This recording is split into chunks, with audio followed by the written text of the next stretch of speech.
The fact, and I understand President Trump found an opportunity to bring it up, but the fact that this whole debate went on without a single question about the situation with Iran and Iran nuclear deal Hmm. should say everything. Anyone who's listening to this day, I don't think there are that many Americans who are not aware of the dangers of Iran towards America and are not aware of the dangers of these indirect negotiations.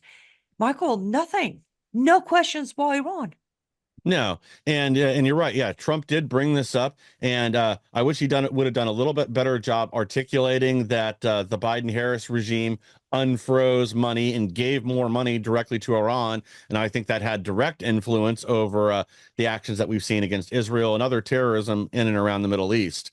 Um, but yeah, you're right. They wanted to ignore that. Even with the Afghanistan withdrawal, they didn't want to touch the $80 billion worth of weaponry that we left there and how now that's being used to commit other acts of terrorism around the Middle East. And it will almost certainly show up in other places too, considering whose hands it's in now.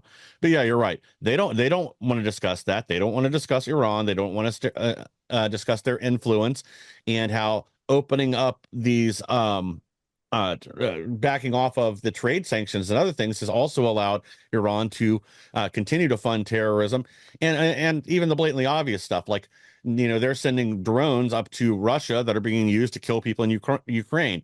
Who knows where else these things are going to, or if they're going to show up, on our border with Mexico now and be flown into some poor town in South Texas or California or wherever else.